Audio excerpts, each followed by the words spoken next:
খেদমতে মা দরবেদার কোন সুবসাব তাকে বাসি দর্দ আলম নেকে নাম। খেদমতে মা দরবেদার কোন ইখতিয়ার তাকে বাসি দর্দ আলম বখতিয়ার। কালেমা পড়তে পারে না, কালেমা পড়ার জন্য যত চেষ্টা করে পারে না।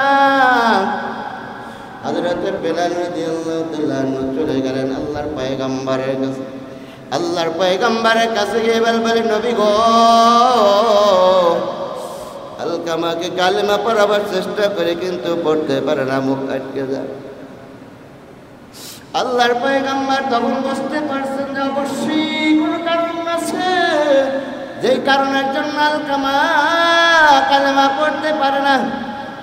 বেলাল রাদিয়াল্লাহু তাআলা আনহুকে বলে, যাও গিয়ে দেখো এর বাড়িতে এর বাবা আছে কিনা, মা আছে কিনা।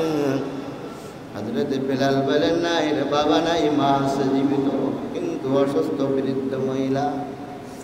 আল্লাহ রাসূল বেলালকে বলেন, যাও তুমি ওই তার বৃদ্ধা আম্মাকে বলো আমার দরবারে আসার জন্য বলো। আলকামার মায়ের কাছে যখন আবার ওই বেলাল রাদিয়াল্লাহু তাআলা আনহু গিয়ে বললেন, ও বেলাল, ও আলকামার মা, আল্লাহ রাসূল তোমাকে স্মরণ করছে। আলকামার মা শোনা মাত্র আল্লাহ রাসূলের দরবারে চলে গেলেন। চোখ থেকে টপ টপ টপ টপ করে পানি পড়তেছে। আলকামার মাকে আল্লাহর পয়গম্বর বলেন, আলকামার মা, তোমার সন্তানের কি অবস্থা? বলে, আমার সন্তানের অবস্থা তো ভালো না। বলে, বলো তো তোমার সন্তান কি আমল করত? আলকামার মা বলে, আমার সন্তান সমস্ত ভালো কাজ করত, নামাজ পড়তো, রোজা রাখতো, দানশীল ছিল, কোনো খারাপ কাজ করতো না। আলকামার মাকে আল্লাহর পয়গম্বর বলেন, আলকামার মা সত্য কথা বলবেন, মিথ্যা কথা বলবেন না। আলকামার মা বলেন, নবী গো, আবার আলকামার স্বামী আমল করত, কিন্তু একটা আমল করতো না, অর্থাৎ আমার ক্ষেত্রে তার স্ত্রীকে প্রাধান্য বেশি দিত, আমার উপরে প্রাধান্য দিত না, যার জন্য আমার উপরে তার স্ত্রী অনেক নির্যাতন করত। আল্লাহর পয়গম্বর সাল্লাল্লাহু আলাইহি ওয়াসাল্লাম বেলাল রাদিয়াল্লাহু তাআলা আনহুকে বললেন, হে বেলাল, তুমি তাড়াতাড়ি আলকামার বাড়িতে যাও, গিয়ে আগুন ধরায় দাও, সেই আগুনের ভিতরে আলকামাকে ফেলে দাও। যখন এই কথা বললো, আলকামার মা চোখ থেকে পানি পড়ে আর বলে, নবী গো,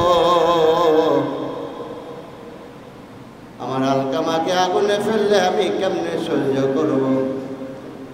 ও ভাই, অনেক যুবক শোনা যায় তার মার উপরে হাত তোলে, মাকে মারে, বাবাকে মারে, মায়ের কথা শোনে না, বাবার কথা শোনে না, মার উপর প্রহার করে। তারপর দেখবেন ওই মা কিন্তু সন্তানকে গালি দেয় না। সন্তান বিপদে পড়লে মা গায়া যায়, বাবা গায়া যায়। সন্তানের জন্য বাবার কত মায়া, কত দয়া বোঝানো কোনোদিন সম্ভব নয় রে ভাই। আল্লাহর পয়গম্বর যখন আলকামাকে আগুনে ফেলাবার কথা বলল, আলকামার মায়ের কষ্ট বুকে কষ্ট, তারপরও সে বলল, না না, আগুনে ফেলা যাবে। আল্লাহর পয়গম্বর বললেন, আলকামার মা, দুনিয়ার আগুনের চেয়ে জাহান্নামের আগুন তারও কঠিন হবে। যেহেতু তোমার সাথে তোমার সন্তান আলকামা ভালো ব্যবহার করে নাই, এই জন্য কিন্তু আলকামার জবান থেকে কালেমা বাইরে হচ্ছে না। ও আলকামার মা, যদি অবস্থায় মারা যায় তাইলে তার জাহান্নাম ছাড়া কোনো উপায় থাকবে না। আলকামার মা তখন ডাক দিবেন, নবী গো, আমি আমার আলকামাকে মাফ করে দিলাম, আমার আর কোনো ব্যথা নাই, আমি মাফ করে দিলাম। এই কথা বলার সাথে সাথে আল্লাহর রাসূল বেলাল রাদিয়াল্লাহু তাআলা আনহুকে বলতেছেন, বেলাল, যাও তাড়াতাড়ি আলকামার বাড়িতে চলে যাও। কিতাবে আসে যে বেলাল রাদিয়াল্লাহু তাআলা আনহু যখন আলকামার বাড়ির দরজার সামনে গেলেন, সামনে গিয়ে এবার স্পষ্ট শুনতে পাচ্ছেন যে আলকামা ইচ্ছায় নিজেই কালেমা পড়তেছেন, লা ইলাহা ইল্লাল্লাহু মুহাম্মাদুর রাসূলুল্লাহ, আশহাদু আল্লা ইলাহা ইল্লাল্লাহু ওয়া আশহাদু আন্না মুহাম্মাদান আবদুহু ওয়া রাসূলুহু। আলকামাকে এবার কেউ পড়ায় নাই, অটোমেটিক পড়তেছে। বলে এটা কারণ ছিল, এতক্ষণ পর্যন্ত বলতে পারে না, আলকামার মা তার উপরে গোসা ছিল, এই জন্য কালেমা পড়তে পারে নাই। যখন তার মা তার উপরে খুশি হয়ে গেছে, আস্তে করে তার জবান খুলে গেছে। বলেন সুবহানাল্লাহ। বিসমিল্লাহির রাহমানির রাহিম।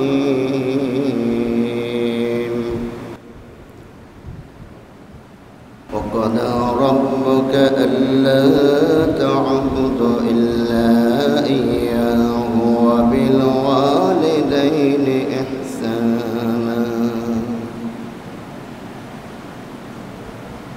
إلى آخر الآية. وقال رسول الله صلى الله عليه وسلم: الكبائر الشرك بالله وعقوق الوالدين وقتل النفس وشهادة الزور، أو كما قال عليه الصلاة والسلام.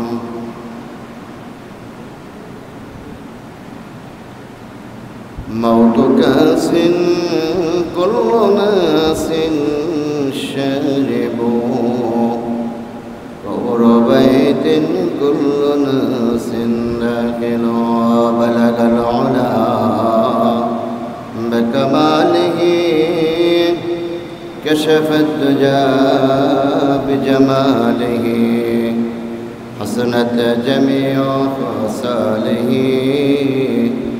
صلوا عليه وآله. یا ہم سب مسافر ہیں، پیا کی روانہ، پیا کی روانہ ہے، کس روانہ.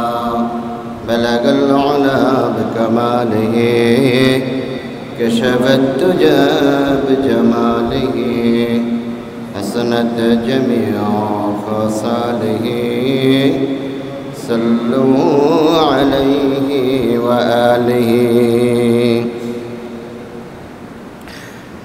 المهدي জামিয়া আগত সম্মানিত মুসল্লিয়ান کرام, মহান আল্লাহ পাক রব্বুল আলামিনের দরবারে অগণিত শুকরিয়া যে আল্লাহ তাআলা আমাদেরকে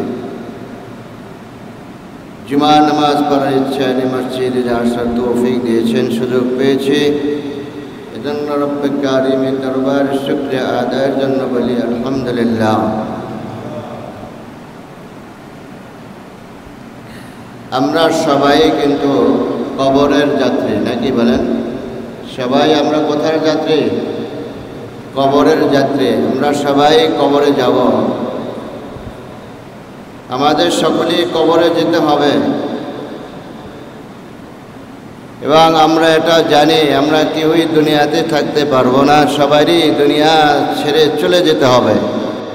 আপনিও থাকতে পারবেন না, আমিও থাকতে পারবো না।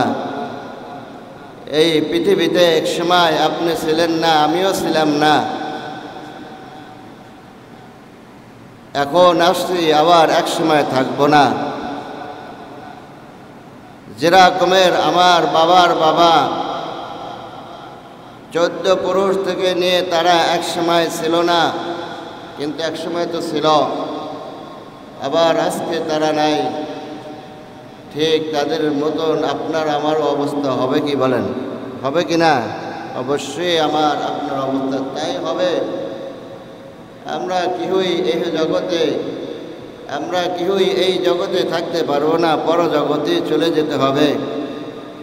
আর আমরা এটাও জানি পরজগতের ভালো মন্দ এই দুনিয়ার থেকেই অর্জন করতে হবে। যদি কেউ চায় যে আমরা আখিরাতে ভালো থাকবো, তাহলে এই দুনিয়াতে আমার ভালো কাজ করতে হবে, দুনিয়ার থেকে আমার আখিরাতের ভালো অর্জন করে যেতে হবে। যদি এখান থেকে আমি ভালো কিছু কামাই করে নিয়ে যেতে পারে, তাহলে আমার ওই বড় জগতেও শান্তি হবে, বড় জগতেও আরাম হবে, বড় জগতে চিন্তা থাকবে না, টেনশন থাকবে না। আল্লাহ তাআলা আমাদেরকে টেনশন মুক্ত করে দেবেন। আমরা সবাই তো চাই পরকালে যেন আমাদের কোনো টেনশন না থাকে, আমাদের কারো যেন কোনো চিন্তা না থাকে, আমরা যেন সেখানে জান্নাতে যাইতে পারে। এটাই তো আমাদের সকলের আশা, কি বলেন, ঠিক কিনা? এটাই তো আমাদের কামনা, এটাই আমাদের আশা। আর সে আশা অনুযায়ী আমাদের আমল করতে হবে, কাজ করতে হবে। যদি আমরা ওই অনুযায়ী কাজ করি ধন্য। এজন্য আমাদের সকলে আশার সাথে সাথে কাজও করতে হবে, ঠিক কিনা বলেন? আজকের আমি পবিত্র কালামুল্লাহ থেকে একটি আয়াতের আংশিক তেলাওয়াত করছি এবং পূর্ণ আয়াতের উপর কিছু আলোচনা করার সুযোগ রাখি। যদি আল্লাহ তাআলা তৌফিক দান করেন তাহলে আমি সে আলোচনাগুলি করব। আশা রাখি সকলে আমল করবেন। ভাই, আমাদের আমল যদি না থাকে তাহলে বলার দ্বারাও লাভ হবে না, শোনার দ্বারাও লাভ হবে না। আমল যদি হয় তাহলে বলার দ্বারাও লাভ, শোনার দ্বারাও লাভ। আল্লাহ যেন আমাদের সকলকে আমল করার তৌফিক দান করবেন, আমিন।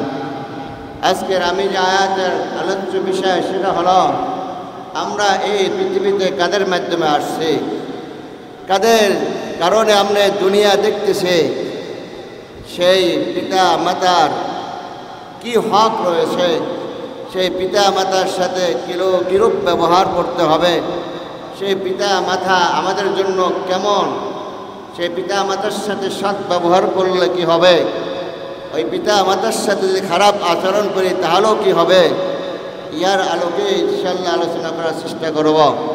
আল্লাহ যেন আমল করার তৌফিক দান করবেন, আমিন।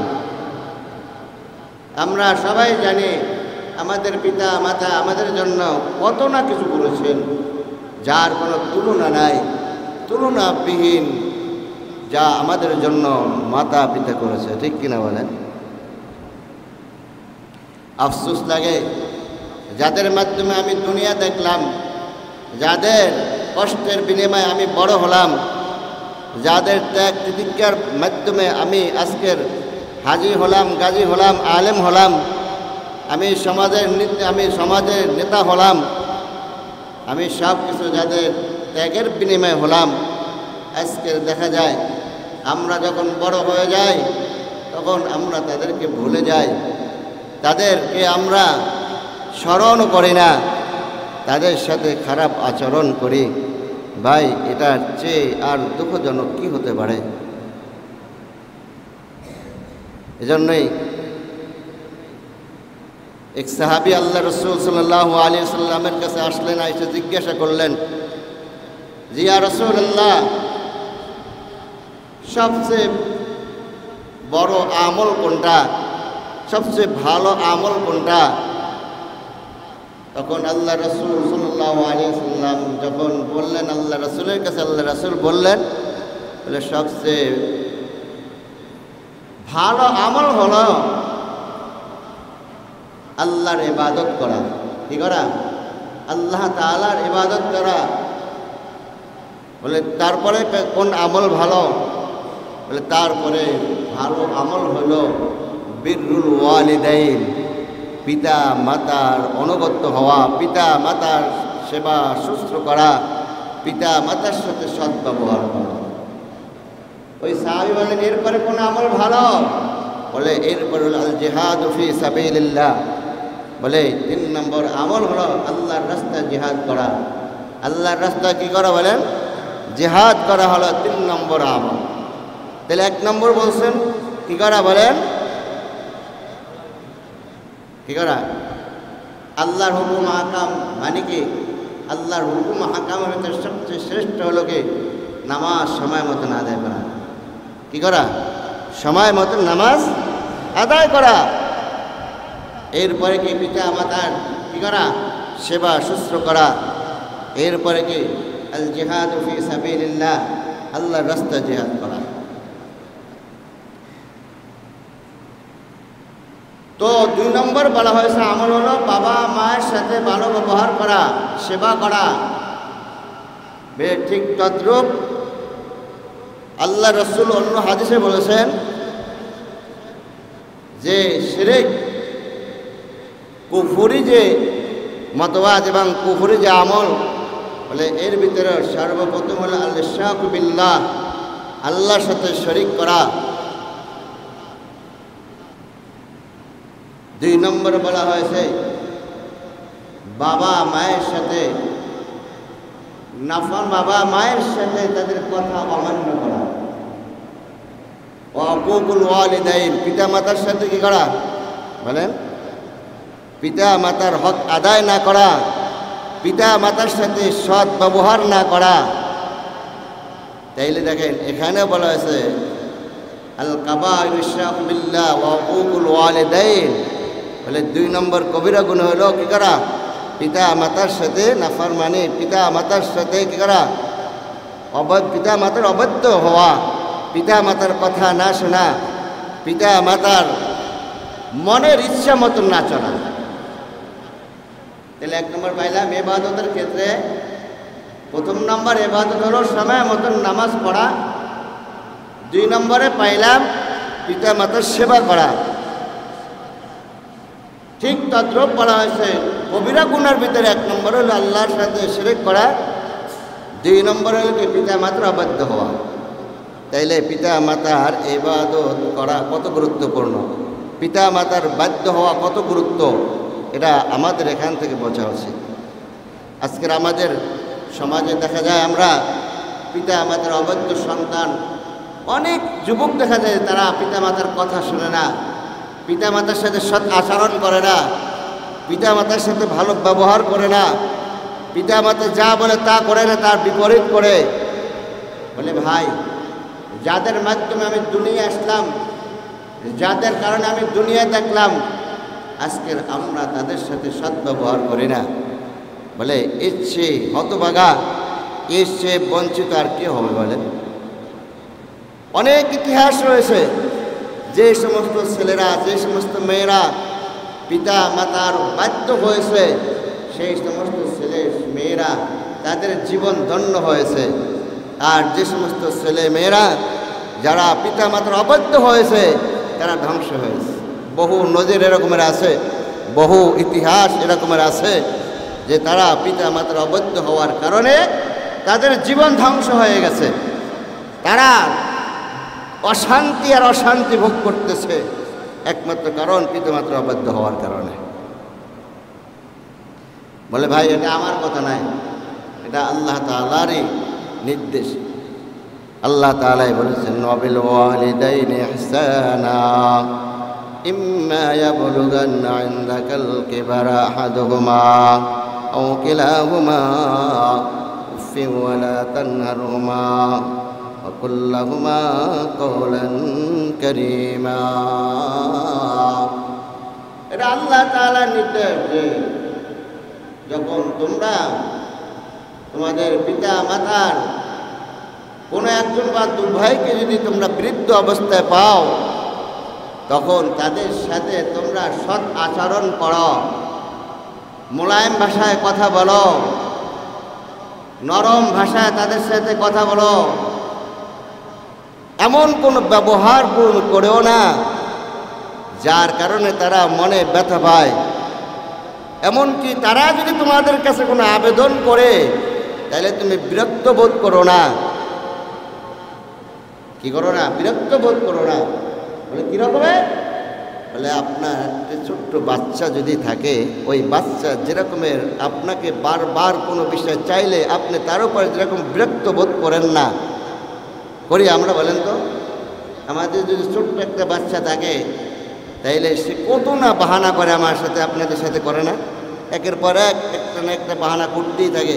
কই আমরা তো তখন তাদের সাথে কোনো কী করি না, বিরক্ত বোধ করি না। বরংস আমার সাধ্য না থাকলেও আমি চেষ্টা করি আমার ওই ছোট্ট নাবালেক বাচ্চা যা বলে তা দেওয়ার জন্য, তার আবদার পূরণ করার জন্য আমরা চেষ্টা করি, আপ্রাণ চেষ্টা করি, করি কিনা বলেন? কোনোভাবেই তো আমরা তখন কী করি না, তাদের সাথে খারাপ ব্যবহার করি না। আমার টাকা নাই কেন তোমাকে দিব, পারবো না, কিছুই বলি না। টাকা না থাকলেও ধার করে হলো ওই ছোট্ট বাচ্চার আবদার পূরণ করে। আল্লাহ তাআলা বলেন, তোমার ওই ছোট্ট বাচ্চাকে যেরকমের তুমি তার আবদারকে পূরণ করো, সে যখন যেটা চায় তখন সেইটা দাও, কোনো বিরক্ত বোধ করো না মুমিন। তোমার পিতা মাতা বৃদ্ধ বয়সে যদি তোমার কাছে এরকম আবদার করে, তাইলে তুমি কি করো? তাদের আবদারকে পূরণ করো। তোমরা কি করো না? অনীহা ভাব দেখায় না। এই যুবক, যে সমস্ত যুবকেরা দেখা যাচ্ছে যে ওই বাবার আবেদন যা করছে তাই পূরণ করেছে, আল্লাহ রাব্বুল আলামিন তার পদমর্যাদা বাড়ায় দিয়েছে। বলেন সুবহানাল্লাহ। ও ভাই, দেখবেন স্বাভাবিক বাচ্চাদের বাচ্চা অবস্থায় তাদের যেরকমের অবস্থা হয়, বলে একজন পিতা মাতা বৃদ্ধ হইলেও তাদের একই অবস্থা হয়। বাচ্চা যখন বারবার খেতে চায়, যখন যেটা দেখে তখন সেটা খেতে চায়, বলে বৃদ্ধ হলে, বয়স গাঢ় হলে তখন দেখবেন তাদেরও ওই রকমের মনে চায়। বাচ্চার মতন যেরকমের তার খাইতে মনে চায়, বারবার খাইতে মনে চায়, বলে বৃদ্ধ বয়সে যারা আছে তাদেরও ওই একই অবস্থা হয়। তাদেরও কি হয়? একই অবস্থা হয়। বলে বাচ্চা আর বৃদ্ধ একই অবস্থা হয়। এই জন্য তাদের সাথে খারাপ ব্যবহার না করা, তাদের সাথে সুন্দর মোলায়েম ভাষায় কথা বলা, এমন না হয় যে তাদের আবেদন করলে আমরা রাগ হয়ে যাই। ও বন্ধু, যদি এরকমের হয় বন্ধু, মনে রাখবেন তাইলে কিয়ামতের ময়দানে আপনার পদমর্যাদা থাকবে না। আপনার আমার পদমর্যাদা যদি চাই, আল্লাহ তাআলার কাছে যদি প্রিয় বন্ধু হতে চাই, অবশ্যই পিতা মাতার আবেদন আমার পূরণ করতে হবে। পিতা মাতা যখন যা বলে তা করতে হবে।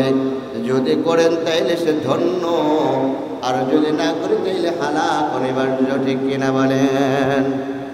অনেক ঘটনা এরকম আছে যে তারা পিতা মাতার সাথে সদ্ব্যবহার না করার কারণে ধ্বংস হয়েছে। বলে পিতা মাতা যদি অমুসলমানও হয়, তাইলেও কিন্তু তাদের বিরুদ্ধে যাওয়ার কোনো বিধান নাই। কি নাই? কোনো বিধান নাই। বলে একবার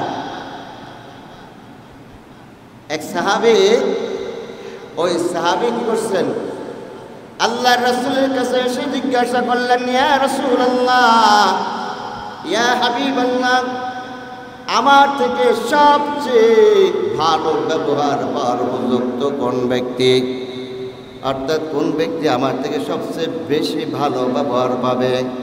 আল্লাহ রাসূল বললেন, উম্মুকা, তোমার মা। এরপরে আবার বললেন, এরপরে কে? আল্লাহ রাসূল বললেন, তোমার মা। এরপরে আবার বললেন, এরপরে কে? আল্লাহ রাসূল এবারও বললেন, তোমার মা। তিনবার বললেন মায়ের কথা। চতুর্থবার বললেন আবুকা। চতুর্থ নম্বর বললেন তোমার বাবা। তাইলে সাহাবী জিজ্ঞাসা করলেন, আমার থেকে সবচেয়ে বেশি ভালো আচরণ পাওয়ার উপযুক্ত কোন ব্যক্তি? সেখানে আল্লাহ রাসূল বললেন তিনবার মায়ের কথা, আর একবার চতুর্থবার বললেন বাবার কথা। বলে তাইলে এই বলা কারণটা কি? কারণ অবশ্যই আছে। আছে কি নাই? আছে না? অবশ্যই আছে। মায়ের কথা তিনবার কেন বলছে? বলে মা, বিশেষ করে মা সন্তানের জন্য এমন তিনটা কষ্ট করে যে কষ্টটা বাবা করে না। কয়টা? কয়টা বলেন? এমন তিনটা কষ্ট, এমন তিনটা যন্ত্রণা মা ভোগ করে যেটা বাবা সাধারণত করে না। বলে এক নম্বর কষ্টটা হলো যখন কি করে সন্তান গর্ভে আসে, সন্তানকে যখন কি করে গর্ভ ধারণ করে পেটে রাখে, বলে পেটে রাখার যে কষ্ট, এই কষ্টটা বাবা করে না, এটা মাই ভোগ করে। ঠিক কিনা বলেন?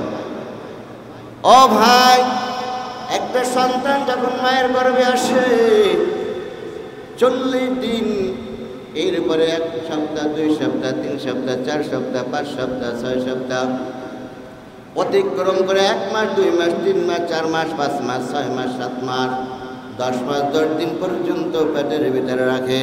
ওই পেটের ভিতরে রাখার যে কত যন্ত্রণা, এটা একমাত্র মা জাতিরাই বুঝবে, অন্য কাউকে বোঝানো সম্ভব নয়। এরকমের দেখা গেছে সন্তান গর্ভে থাকার কারণে ক্ষুধা খাইতে পারে না, ঘুম বন্ধ হয়ে যায়, আরাম বন্ধ হয়ে যায়, শুধু কষ্ট আর কষ্ট ভোগ করতে হয়। স্বামী ঘুমায় বিছানায়, বউ ঘুমায় না, স্ত্রী ঘুমায় না, একবার ওঠে আবার শোয়, আবার হাঁটে, আবার বসে, এই রকমের তার রাতটা কেটে যায়, কষ্ট আর কষ্ট ভোগ করে। ও ভাই, এমনও হয়েছে যে স্বামীর পা ধরে কাঁদে আর বলে, স্বামী গো কষ্ট সহ্য হয় না, কষ্ট সহ্য হয় না, এত কষ্ট, খাবার প্লেট হাতে নিয়েছে খাবে, এমন লাথি মারছি যে লাথি মারার কারণে খাবারের প্লেটটা হাতে রাখতে পারে না, প্লেটটা রেখে আসতে গিয়ে বিছনায় শুয়ে বসে, ঠিক কিনা? বলে সন্তানকে মা যখন গর্ভধারণ করে পেটের ভিতরে রাখে, এইটা যে কত কষ্ট একমাত্র মা জাতিরাই ভোগ করে, অন্য কেউ করে না।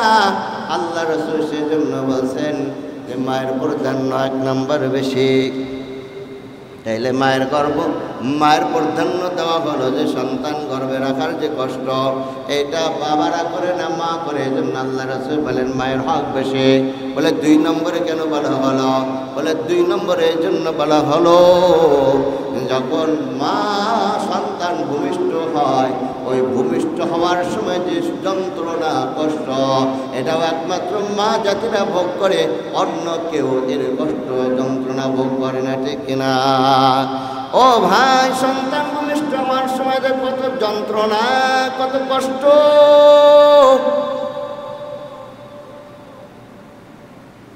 মা জাতিরা বলবে, আপনাকে বোঝানো সম্ভব নয়, আমিও বুঝবো না। এই জন্য বলা হয় হাদিস শরীফে আসছে, যদি কোনো সন্তান ভূমিষ্ঠ হওয়ার সময় যদি ওই মা জাতি মারা যায়, আল্লাহ রাব্বুল আলামিন তাকে শহীদের সওয়াব দান করবে। বলেন সুবহানাল্লাহ। সে শহীদের মর্যাদা পাবে যদি কোনো নারী জাতির সন্তান ভূমিষ্ঠ হওয়ার সময় মারা যায়। বলে ঠিক তদ্রূপ যদি সে ভূমিষ্ঠ হওয়ার সময় মারা না যায়, বেঁচে যায়, বলে তাইলেও সে কী হবে? গাজীর সওয়াব পাবে। কীভাবে? গাজী বোঝেননি? যারা যুদ্ধের ময়দানে যায়, যুদ্ধের ময়দানে গিয়ে যারা কি হয়? মারা যায়, তাদেরকে শহীদ বলা হয়। আর যারা বিজয় অর্জন করে চলে আসে তাদেরকে গাজী বলা হয়। বলে মা জাতিদের ব্যাপারেও বলা হয়েছে, সন্তান ভূমিষ্ঠ হওয়ার সময় যদি মারা যায়, তাকে আল্লাহ তাআলা শহীদ মর্যাদা দান করবে। আর যদি সে না মারা যায়, তাহলে আল্লাহ তাআলা তাকে গাজী হওয়ার সওয়াব দান করবেন। সুবহানাল্লাহ। তাইলে 2 নম্বরে কি বললেন? মায়ের মর্যাদা দিয়েছেন এই জন্য, সন্তান ভূমিষ্ঠ হওয়ার যে যন্ত্রণা, এটা বাবা ভোগ করে না, মায়েরাই ভোগ করে। 3 নম্বরে দেওয়া হয়েছে এই জন্য যে সন্তানকে যে কী করায়, 2.5 বছর 3 বছর যে দুধ পান করায়, এই দুধ পান করাবার যে যন্ত্রণা কষ্ট, এটাও মায়েরা ভোগ করে, বাবারা ভোগ করে না। এই জন্য আল্লাহ তাআলা আল্লাহ রাসূল সাল্লাল্লাহু আলাইহি সাল্লামকে জানিয়ে দিয়েছেন। আল্লাহ রাসূল সাল্লাল্লাহু আলাইহি সাল্লাম এর জন্য বলেছেন যে 3 বার মায়ের হকের কথা বলেছেন, 4th নম্বর বলেছেন বাবার কথা। এই জন্য বলেছেন যে বাবারও তো কি আছে, অনেক দায়িত্ব আছে, অনেক কষ্ট আছে, আছে কিনা বলেন?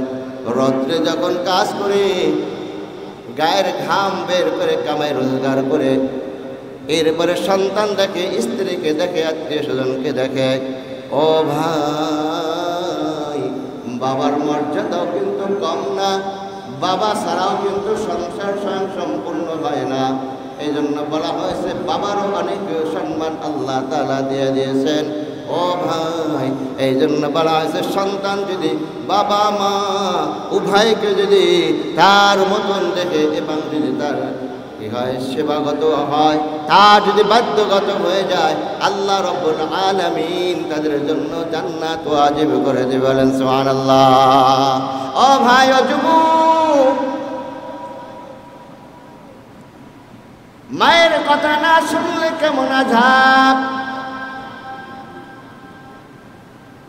একজন মাওলানা সাহেব ছিল, সেই মাওলানা সাহেব মায়ের সেবা করতো, মা অসুস্থ। মায়ের কাছে বলে, মা আমি হজ করার জন্য যাব, তুমি অনুমতি দাও।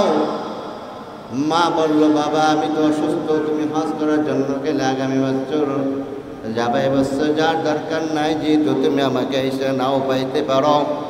বলে, যুবক মাওলানা সাহেব এবার প্রথম বছর মায়ের কথা অনুযায়ী হজে গেল না।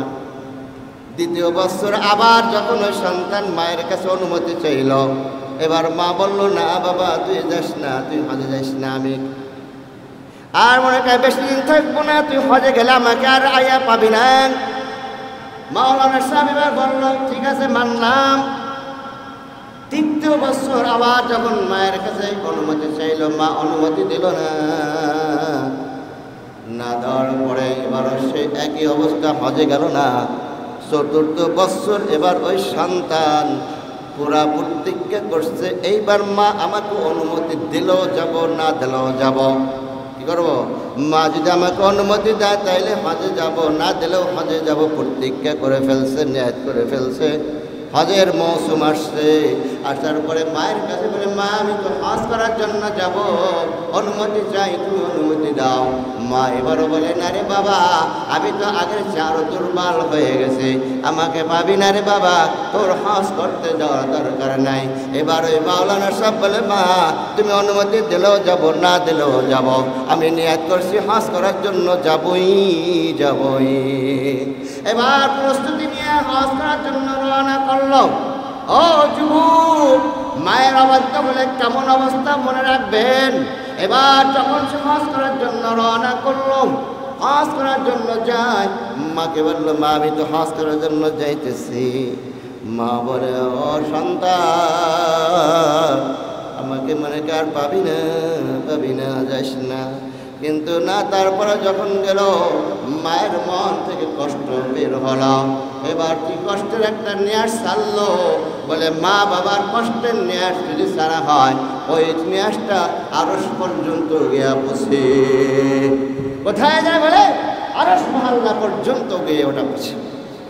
মাওলানা সাহেব যখন হজ করার জন্য যাচ্ছেন, যেহেতু ওই সময় তো প্লেনের সিস্টেম ছিল না, এবার যখন সারাদিন হাঁটতেছিল, সন্ধ্যা হয়ে গেল। রাত্রি কোথায় যাপন করবে? রাত্রি যাপনের জন্য কোথাও কোনো আশ্রয় না পেয়ে একটা মসজিদে গেল। মসজিদের ভিতরে গিয়ে কি করলো? আশ্রয় নিল। চিন্তা করছে রাত্রিবেলা এখানে থাকবো, সকালবেলা আবার রওনা করব। এবার সারা রাত্র কি করলেন? মসজিদে রইলেন। বলে ওই মাওলানা সাহেব মসজিদে থেকে কি করেন নাই? ঘুমান নাই। রাত্রি যখন গভীর হলো, তাহাজ্জুদ নামাজ পড়ার জন্য দাঁড়িয়ে গেল। কি করলো?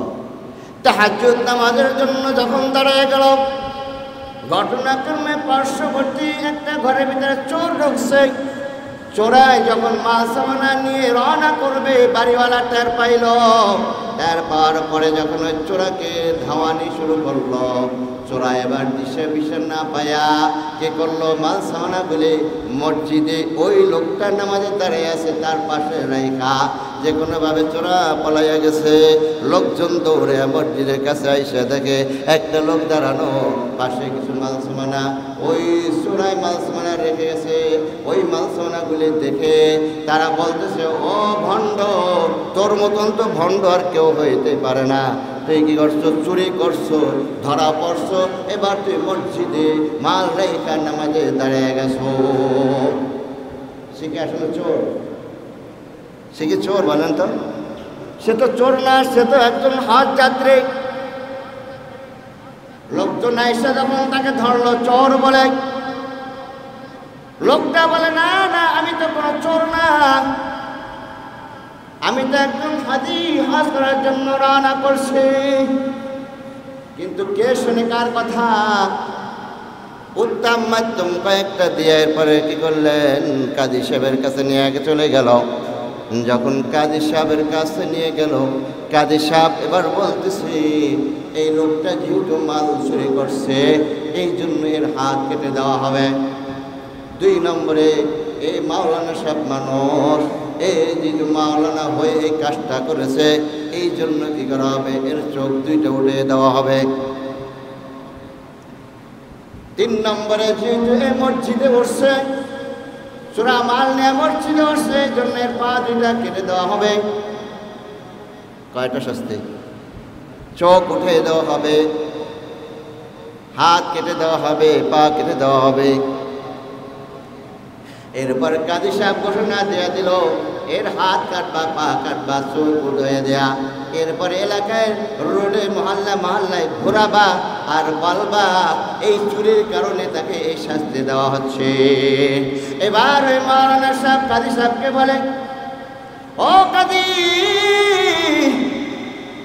আপনি যে বলছেন চুরির কারণে আমার হাত কেটে দেওয়া হবে, মসজিদে মাল উঠাবার জন্য পা কেটে দেওয়া হবে, মাওলানা সাহেব এই জন্য কি করবেন, আমার চোখ উঠে দেবেন। ও কাজী সাহেব বলে, এইটা যে আপনি চুরির জন্য ঘোষণা দিবেন না, না না না, এইটা আপনি চুরির জন্য ঘোষণা দিবেন না, বরঞ্চ ঘোষণা দিবেন যে যদি কোনো সন্তান তার মায়ের কথা না মানে, মায়ের কথা না মানার কারণে তার এরকম শাস্তি হয়। কাজী সাহেব অবাক হয়ে গেলেন, ঘটনাটা কি বলো। এবার কাজী সাহেবকে বলতেছেন, ও কাজী সাহেব, আসলে আমি কোনো চোর নয়, কিন্তু ঘটনাটা হইল এই রকমের। আমি আমার মায়ের খেদমত করতাম, আমি 1ম বছর হজের জন্য অনুমতি চাইলাম, দেয় নাই, 2য় বছর দেয় নাই, 3য় বছর দেয় নাই, 4র্থ বছর আমি আমার মায়ের অনুমতি ছাড়া আমি হজ করার জন্য রওনা করেছি। আমি মসজিদে আশ্রয় নিয়েছিলাম রাত্রিতে থাকার জন্য, রাত্র যাপনের জন্য, কিন্তু আমি বুঝতে পারলাম আমি তো চুরি করি নাই, তারপর কেন এরকম হইল। বলে এইটা হওয়ার একমাত্র কারণ আমার মায়ের অনুমতি ছাড়া না নিয়ে এখানে আসার কারণে আল্লাহ আমার উপরে আযাব দিয়েছে। বলে নাউযুবিল্লাহ। বলে আমার এই শাস্তি মায়ের হুকুমকে না মানার কারণে হয়েছে। কাজী সাহেব যখন শোনার পরে কাজী চোখ থেকে পানি টপ টপ টপ টপ করে পড়ে, উপস্থিত যারা ছিল তাদেরও চোখ থেকে পানি টপ টপ টপ টপ করে পড়ে পড়ে। আর তারাও বলে, হায় রে হায়, মায়ের অমান্য হলে কি অবস্থা হয়, চাক্ষুষ দেখতে পাইলাম। ও ভাই, কত ঘটনা আছে যে সমস্ত সন্তান মায়ের অবাধ্যগত হয়েছে, তাদের আরও কত ঘটনা ঘটেছে। একজন সাহাবী, আল্লাহর রাসূলের জলিল একজন সাহাবী, প্রিয় সাহাবী ছিল, যে সাহাবীর নাম ছিল আলকামা। ওই আলকামা সাহাবী অসুস্থ হয়ে পড়েছে, এত অসুস্থ যে সে আর উঠতে পারে না, বিছানায় পড়ে গেছে। এবার আলকামার স্ত্রী আল্লাহর রাসূলের দরবারে গিয়ে বলে, হে আল্লাহর পয়গম্বর, আপনার সাহাবী একজন আলকামা। বলে, আলকামাকে তো চিনি, কি হয়েছে বলো। আলকামার স্ত্রী বলে, নবী গো, আমার স্ত্রী, আমার স্বামী খুব অসুস্থ, বিছানায় পড়ে আছে, মুমূর্ষ অবস্থায় আছে। নবী গো, আপনি যদি একটু যাইতেন, তার জন্য যদি একটু দোয়া করতেন, কালেমার যদি তালকিমটা দিয়ে আসতেন, তাইলে ভালো হয়তো। আল্লাহর পয়গম্বর তখন হযরত বেলাল রাদিয়াল্লাহু তাআলা আনহু, হযরত সালমান রাদিয়াল্লাহু তাআলা আনহু, হযরত আলী রাদিয়াল্লাহু তাআলা আনহু এবং হযরত আলকামা রাদিয়াল্লাহু তাআলা আনহুর সঙ্গে আরেকজন সাহাবী আম্মার রাদিয়াল্লাহু তাআলা আনহু, এই 4জন সাহাবীকে বলে দিলেন, হে বেলাল, যাও গিয়ে আলকামার অবস্থাটা দেখে আসো। হযরত বেলাল এবং ওই আরো বাকি 3জন সাহাবী যখন আলকামার বাড়িতে চলে গেল, আলকামার বাড়িতে গিয়ে দেখি আলকামার অবস্থা শোচনীয় ভালো।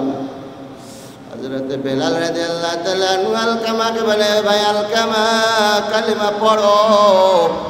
কালিমার তালকিন যত দেয় কিন্তু পারে না, মুখ বন্ধ হয়ে যায়। একজন সাহাবী, একজন কি সাহাবী, কালেমা পড়তে পারে না, কালেমা পড়াবার জন্য যত চেষ্টা করে পারে না। হযরতে বেলাল রাদিয়াল্লাহু তাআলা চলে গেলেন আল্লাহর পয়গম্বরের কাছে। আল্লাহর পয়গম্বরের কাছে গিয়ে বলেন, নবী গো, আলকামাকে কালেমা পড়াবার চেষ্টা করে কিন্তু পড়তে পারে না, মুখ আটকে যায়। আল্লাহর পয়গম্বর তখন বুঝতে পারছেন যে অবশ্যই কোনো কারণ আছে, যে কারণের জন্য আলকামা কালেমা পড়তে পারে না। বেলাল রাদিয়াল্লাহু তাআলা মুখে বলে, যাও গিয়ে দেখো এর বাড়িতে এর বাবা আছে কিনা, মা আছে কিনা। হযরত বেলাল বলেন, না, এর বাবা নাই, মা আছে জীবিত, কিন্তু অসুস্থ বৃদ্ধ মহিলা। আল্লাহ রাসূল বেলালকে বলেন, যাও তুমি ওই তার বিরুদ্ধে আম্মাকে বলো আমার দরবারে আসার জন্য বলো। আলকামার মায়ের কাছে যখন আবার ওই বেলাল রাদিয়াল্লাহু তাআলা গিয়ে বললেন, ও বেলাল, ও আলকামার মা, আল্লাহ রাসূল তোমাকে স্মরণ করছে। আলকামার মা শোনা মাত্র আল্লাহ রাসূলের দরবারে চলে গেলেন। চোখ থেকে টপ টপ টপ টপ করে পানি পড়তেছে। আলকামার মাকে আল্লাহর পয়গম্বর বলেন, আলকামার মা, তোমার সন্তানের কি অবস্থা? বলে, আমার সন্তানের অবস্থা তো ভালো না। বলে, বলো তো তোমার সন্তান কি আমল করত? আলকামার মা বলে, আমার সন্তান সমস্ত ভালো কাজ করত, নামাজ পড়তো, রোজা রাখতো, দানশীল ছিল, কোনো খারাপ কাজ করতো না। আলকামার মাকে আল্লাহর পয়গম্বর বলেন, আলকামার মা সত্য কথা বলবেন, মিথ্যা কথা বলবেন না। আলকামার মা বলেন, নবী গো, আবার আলকামার স্বামী আমল করত, কিন্তু একটা আমল করতো না, অর্থাৎ আমার ক্ষেত্রে তার স্ত্রীকে প্রাধান্য বেশি দিত, আমার উপরে প্রাধান্য দিত না, যার জন্য আমার উপরে তার স্ত্রী অনেক নির্যাতন করত। আল্লাহর পয়গম্বর সাল্লাল্লাহু আলাইহি ওয়াসাল্লাম বেলাল রাদিয়াল্লাহু তাআলা আনহুকে বললেন, হে বেলাল, তুমি তাড়াতাড়ি আলকামার বাড়িতে যাও, গিয়ে আগুন ধরায় দাও, সে আগুনের ভিতরে আলকামাকে ফেলে দাও। যখন এই কথা বললো, আলকামার মা চোখ থেকে পানি পড়ে আর বলে, নবী গো, আমার আলকামাকে আগুনে ফেললে আমি কেমনে সহ্য করব? ও ভাই, অনেক যুবক শোনা যায় তার মার উপরে হাত তোলে, মাকে মারে, বাবাকে মারে, মায়ের কথা শোনে না, বাবার কথা শোনে না, মার উপর প্রহার করে। তারপর দেখবেন ওই মা কিন্তু সন্তানকে গালি দেয় না। সন্তান বিপদে পড়লে মা আগায়া যায়, বাবা আগায়া যায়। সন্তানের জন্য বাবার কত মায়া, কত দয়া বোঝানো কোনোদিন সম্ভব নয় রে ভাই। আল্লাহর পয়গম্বর যখন আলকামাকে আগুনে ফেলাবার কথা বলল, আলকামার মায়ের কষ্ট বুকে কষ্ট, তারপরও সে বলল, না না, আগুনে ফেলা যাবে না।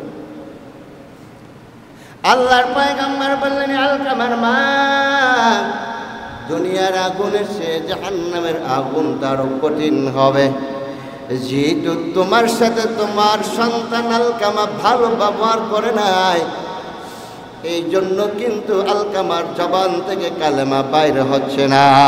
ও আলকামার মা, যদি অবস্থায় মারা যায় তাইলে তার জাহান্নাম ছাড়া কোনো উপায় থাকবে না। আলকামার মা তখন ডাকতে বলেন, নবী গো, আমি আমার আলকামাকে মাফ করে দিলাম, আমার আর কোনো ব্যথা নাই, আমি মাফ করে দিলাম। এই কথা বলার সাথে সাথে আল্লাহর রাসূল বেলাল রাদিয়াল্লাহু তাআলা আনহুকে বলতেছেন, বেলাল, যাও তাড়াতাড়ি আলকামার বাড়িতে চলে যাও।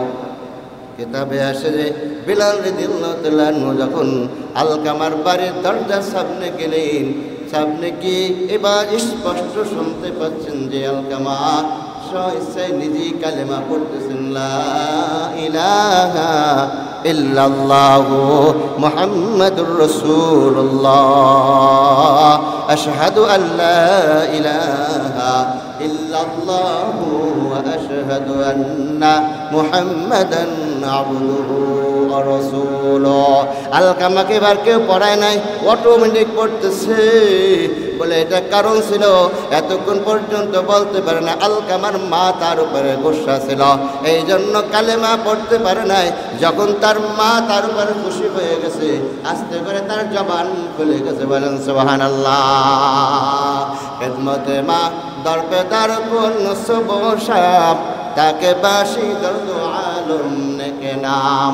খেদমতে মা দরপে দার কোন ইখতিয়ার, তাকে বাসি দর্দ আলম বখতিয়ার। ও ভাই, ও যুবক, তুমি যদি তোমার মায়ের সেবা করতে পারো, তুমি যদি তোমার বাবার সেবা করতে পারো, যুবক তাইলে দেখবা তোমার চাকরিতে আরাম পাবা, যুবক তাইলে দেখবা তোমার কামাই রোজগার বরকত পাবা, যুবক দেখবা তোমার সমস্ত জিনিস সহজ হয়ে যাবে, কোনো পরেশান থাকবে না, কোনো চিন্তা থাকবে না। আর তা না করে যদি তুমি তোমার স্ত্রীর কথা অনুযায়ী মায়ের মনে কষ্ট দাও, বাবার মনে কষ্ট দাও, মনে রাখবা তুমি যত টাকাই কামাই করো কোনো আরাম পাবা না, কোনো শান্তি পাবা না। যেখানে যাবা সেখানে অশান্তি, অশান্তি। যদি এই জন্য বলে যাই, যদি ভালো চান তাইলে অবশ্যই বাবা আমার সেবা করবেন। পারবেন কিনা? পারবেন তো সবাই ইনশাআল্লাহ। ও যুবক, বিশেষ করে যুবক ভাইদেরকে বলবো, আজকের যুবক বাবা মায়ের সাথে খারাপ আচরণ করে, আমাদের কাছে অনেক আইসা কান্না করে আর বলে, হুজুর সন্তানটার জন্য একটু দোয়া করেন, আমাদের কথা শোনে না, আমাদের কথা শোনে না, খারাপ ব্যবহার করে। ও ভাই, এই জন্য বলে যদি আপনার জীবনের মঙ্গল চান অবশ্যই এখন থেকে কি করবেন, বাবা আমার কথা শুনবেন। পারবেন কিনা বলেন? সবাই পারবেন তো ইনশাআল্লাহ? সবাই পারবো তো ইনশাআল্লাহ? আল্লাহ যেন কবুল করবেন। আমি ভাই, আমার বাবা মাই তো আমার সব কিছু। এই জন্য বলা হয়েছে, আমি যদি জান্নাতেও যাইতে চাই অবশ্যই বাবা মার কি লাগবে, তাদের সন্তুষ্টি লাগবে। যদি আমি আমার বাবা মাকে অসন্তুষ্ট করে মারা যাই, কোনোদিন জান্নাত পাওয়া যাবে না, জান্নাতের ধারেও যাওয়া যাবে না। এই জন্য ভাই, আমরা সবাই প্রতিজ্ঞা করি যে বাবা মার হক আদায় করবো আগে। অন্যের হক আদায় করতে হবে, কিন্তু বাবা মারটাকে আগে হবে। পারবো না ইনশাআল্লাহ? আল্লাহ তাআলা আমাদের সকলকে যেন বাবা মার অনুগত্য সন্তান হওয়ার তৌফিক দান করুন। আমিন সুম্মা আমিন। ওয়া আখিরু দাওয়ানা আলহামদুলিল্লাহি রাব্বিল আলামিন।